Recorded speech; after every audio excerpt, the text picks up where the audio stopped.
The upside down has always felt alive, but not in the way we understand life. It breathes, it watches, and it remembers. From the moment Will Byers vanished in Season 1, the world behind the walls of Hawkins became more than just a dark reflection. It became a frozen moment in time. Houses stuck exactly as they were, streets frozen in decay, and clocks that never move forward. This detail has always felt strange, but now it makes terrifying sense. The upside down is not a future or an alternate reality. It is a scar. A moment burned into existence and never allowed to heal. Many fans believe this moment was created the night Henry Creel was sent into the void by 11. That moment didn't just open a door. It created a world shaped by fear, rage, and loss. What makes this even darker is the idea that the upside down was never meant to exist at all. It may have formed as a reflection of a broken mind, molded by Henry's hatred and 11's raw power. The environment feels emotional, almost alive, because it was born from emotion. Pain shaped its skies. Anger carved its shadows. Fear gave it life. Every vine, every floating particle, every echo of Hawkins feels like a memory trapped in decay. This explains why the upside down mirrors Hawkins so closely, yet feels twisted and wrong. It is not another dimension. It is a memory that refused to fade. The longer the upside down exists, the more it seems to grow. It doesn't just copy Hawkins anymore, it evolves. It reacts. It hunts. And that suggests something terrifying.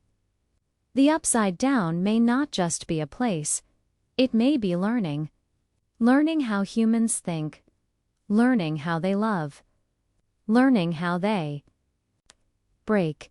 This would explain why it targets emotional pain, trauma, and fear. It doesn't destroy randomly. It chooses moments that hurt the most. It feeds on them. And if that's true, then Hawkins was never the target. Humanity was. The upside down was never just a place that existed by accident. Its roots are tied directly to 11, not as a victim, but as an unwilling creator. Long before anyone understood what was happening, her mind was being pushed beyond human limits. Every test, every scream, every moment of isolation added pressure until something finally broke. When that break happened, it didn't just open a door between worlds, it shaped a new reality. The upside down was not born fully formed. It grew. Out of fear, confusion, and emotional trauma, mirroring the chaos inside her mind at that moment. That is why it feels familiar, yet wrong. Like a memory that has decayed over time. What makes this even more unsettling is how deeply the upside down reacts to 11's emotions. When she is strong, the connection tightens.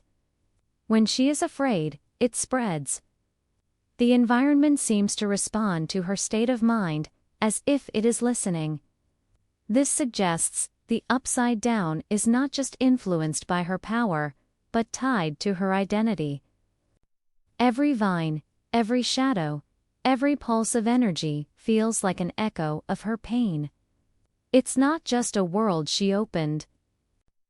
It's a reflection of who she was when it was created, scared, alone, and desperate to escape. As the seasons progress, it becomes clear that the upside down grows more intelligent. It adapts. It learns. This is not the behavior of a simple dimension. It behaves more like a living memory that refuses to fade. The creatures within it are not random monsters. They act with purpose, almost like extensions of a single mind. That mind may be Vecna's now, but it was born from something much deeper. The Upside Down learned how to survive by watching humans, by feeding on emotion, and by understanding fear better than anyone else. What makes this even more disturbing is the idea that the exig that I like to do as a voice actor, that only works sometime. That only works sometime.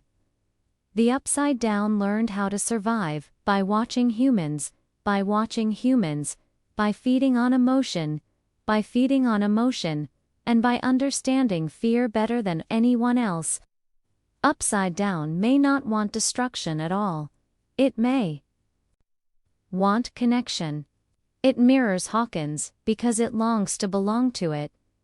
It copies streets, houses, and even emotions because it does not know how to exist on its own. This explains why it reacts so violently when threatened. It is not defending territory, it is fighting extinction. Every time someone tries to close the gate, the Upside Down fights back like a creature struggling to breathe. 11 stands at the center of all of this. She is not just the key to stopping the Upside Down, she is the reason it exists. That realization changes everything. If she is the source, then destroying the Upside Down might mean destroying a part of herself. And if she refuses to do that, the world may never truly be safe. This is the cruel choice that waits ahead. Not a battle of strength, but a decision between survival and sacrifice. A choice no one should ever have to make, especially someone who has already lost so much.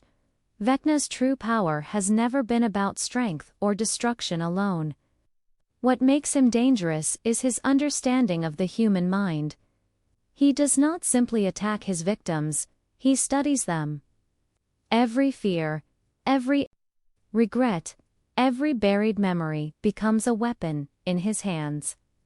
This is why his victims never escape through force.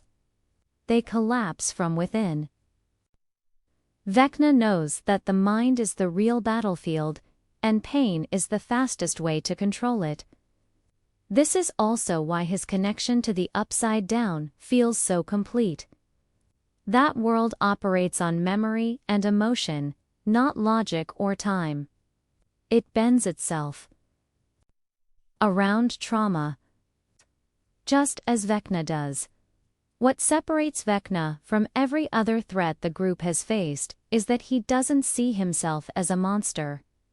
In his mind, he is a reformer.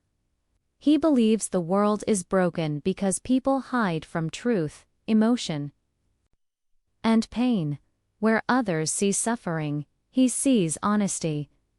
Where others see chaos, he sees clarity. This twisted belief is what makes him so dangerous. He doesn't want to rule the world, he wants to remake it into something he believes is pure. A place where emotions are no longer hidden or suppressed. A world stripped of lies. The Upside Down becomes the perfect environment for this vision. It reflects what people bury inside themselves. Fear becomes physical. Trauma becomes alive. Time itself loses meaning because emotional wounds never truly heal. This is why Vecna thrives there. The Upside Down allows him to exist outside normal rules, feeding on memories instead of flesh. Each victim strengthens him, not just through death, but through the pain they carry before it. This is why he targets people with deep emotional scars. He doesn't kill randomly. He harvests suffering. As the story moves toward its final chapter, it becomes clear that Vecna's greatest strength may also be his greatest weakness. He believes pain gives life meaning, but he underestimates the power of connection. The friendships formed in Hawkins, the loyalty, the sacrifice, the love, stand in direct opposition to everything he represents. Where Vecna isolates, they unite. Where he feeds on fear, they survive through trust. This contrast sets the stage for the final conflict, not as a physical battle, but as a clash of beliefs. The final confrontation will likely force Vecna to face something he has never understood. That pain does not define existence. Healing does. Growth does. And in that moment, the upside down itself may begin to unravel. Because if it was built on suffering, then hope becomes its greatest enemy. When fear loses its power, the world that feeds on it can no longer survive. The end may not come with explosions or monsters falling, but with silence, the kind that comes when something ancient finally lets go. As the story moves toward its final moments, the focus shifts away from monsters and battles and turns toward the people who have carried the weight of this fight from the very beginning. The world may be ending, but the real question becomes, what kind of people they have become because of it. Hawkins is no longer just a town caught in something supernatural. It is a place shaped by loss, courage, and the quiet strength of those who refuse to give up.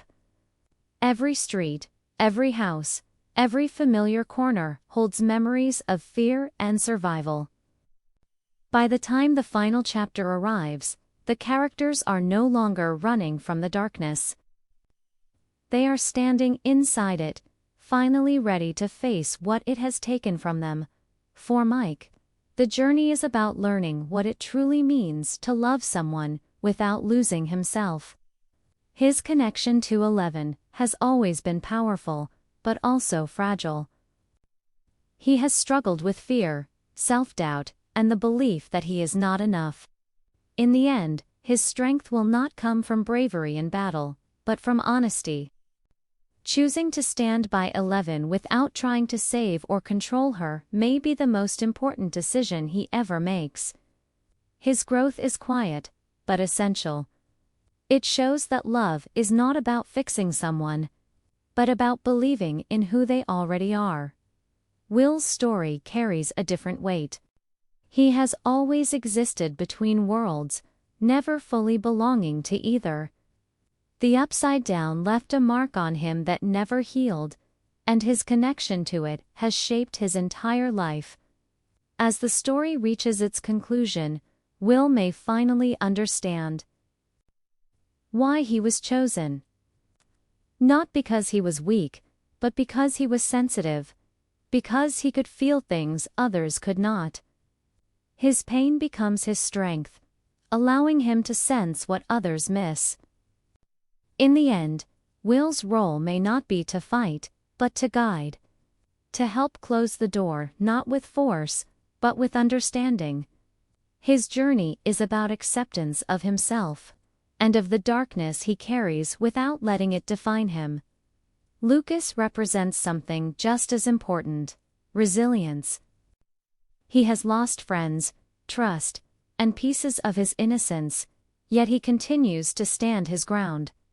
He is the reminder that bravery doesn't always look loud or dramatic. Sometimes it's staying when everything inside you wants to run.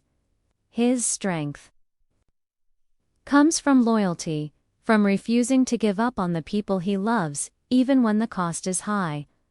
In the final moments, his presence grounds the group, reminding them of what they are fighting for, not the world, but each other.